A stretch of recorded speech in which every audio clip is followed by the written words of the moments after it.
Okay, this is day 185 in my series about Imran Awan, the Pakistani man of mystery. Actually, I'm a year and a half into this series, and I've spent about a year trying to get information and dig upon who is this Pakistani man of mystery, this Imran Awan. What I can promise you is if you invest a little bit of time into this story, it's going to be the magical mystery tour of your life. And the beautiful piece of this, it's all true. It's all the part of the mainstream media that has completely avoided telling you the truth over what's happened in the last 16 years in our U.S. Congress, aspiring in our U.S. Congress, aspiring, exfiltrating secrets, all sorts of secrets, and all sorts of different programs for Hillary Clinton with the aid of Andrew McCabe and other individuals that have become so famous now in the FISA hearings with Comey and Mueller and Rosenstein. It's at all.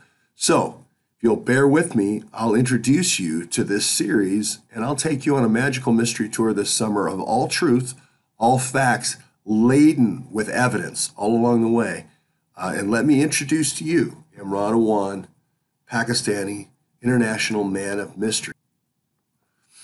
The first thing about this series is that it is based in a very famous place, the U.S. Congress, especially three different committees, the House Permanent Select Committee on Intelligence, Homeland Security, and Foreign Affairs, are most sensitive classified data.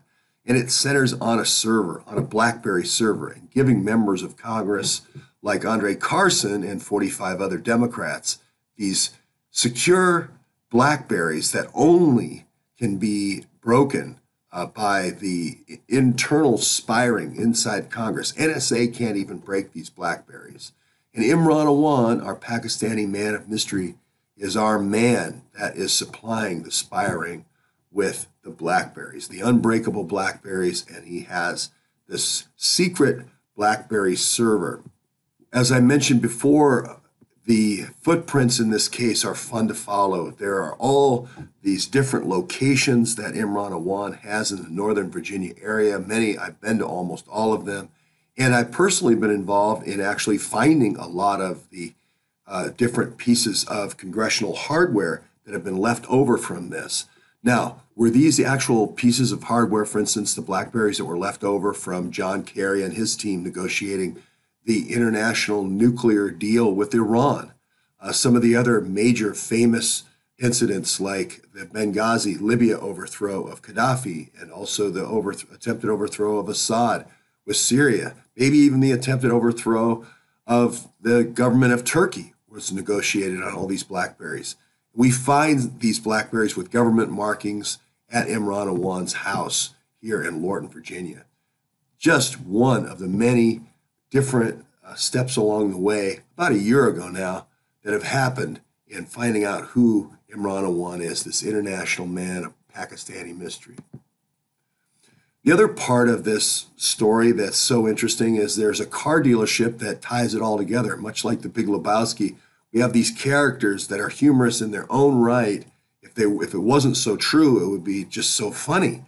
We have this nuclear scientist from Iraq named Al-Attar, once the deputy prime minister of Iraq, negotiating ports deals and also involved in this CIA car dealership in Falls Church, Virginia. We have this other Iranian businessman named Nasir Khattak, who's involved in this company called Microtron, which is this esoteric battery technology, quick charging battery technology that somehow he got the secrets for. Was Khattak the way getting the secrets from Imran Awan, international Pakistani man of mystery? Were nuclear secrets and chemical weapon secrets being exfiltrated to Al-Attar here? These men with terrorist connections? We really don't know yet, but there are promising leads. Then, of course, the other piece that is the international Pakistani man of mystery may be tied to is the Huma Abedin server and the Hillary server. Could this been the way, were these two servers connected, and could this been the way that the information was exfiltrated out of the United States through the connection that the Awans had in the Congress? And of course, the cast of characters just gets better and better. Of course, you would expect John Podesta to be involved. Of course, an insider for CNN would be involved. And of course, Morgan Stanley and Wall Street would be involved with Tom Nitis and Tom Nitis negotiating port deals and so forth. And don't forget your old favorites of David Petraeus and Mike Morrell and Leon Panetta, and then some names that you might not even associate with Hillary Clinton. But here's Philippe Reines, who was just on television last night. Of course, there's Jeremy Bash, who used to be married to Dana Bash of CNN. And then think back to Paula Broadwell and that whole scandal.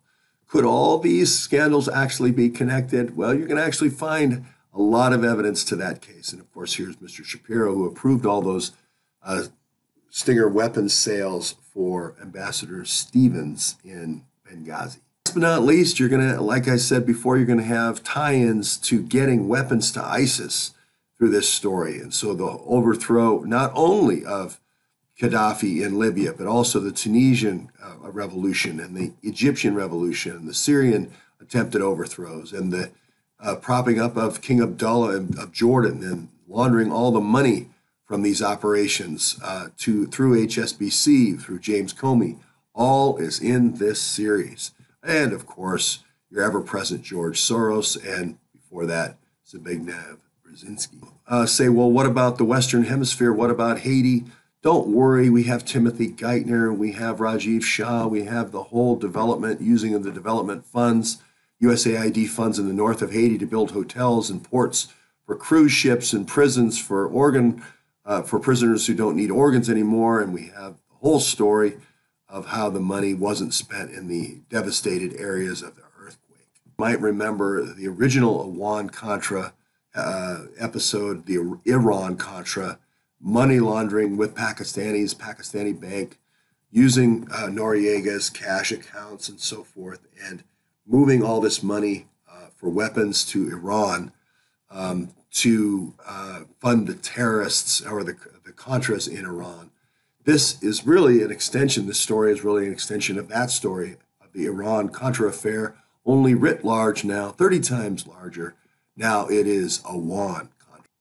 And I've even become personally involved in how all this ISIS shipments were made to the various different countries. We've got ships being interdicted on the high seas. We've got nuclear experts getting free ports in Florida and now Wilmington, Delaware. Believe it or not, right next to our Trident submarine bases, you've got international family members of the UAE royalty shipping things in diplomatic containers without any kind of diplomatic checking. Really something for the whole family here. And then finally, last but not least, I've had personal involvement in this Uranium One story. We'll get more to how the yellow cake from Western states in the United States was shipped out through Canadian ports to fund the development of Iraqi and other nuclear programs throughout the Middle East. Truly, if you choose to follow this international man of mystery, this Pakistani man of mystery, you have fun for the whole summer in a spy novel that's not only exciting, but also true.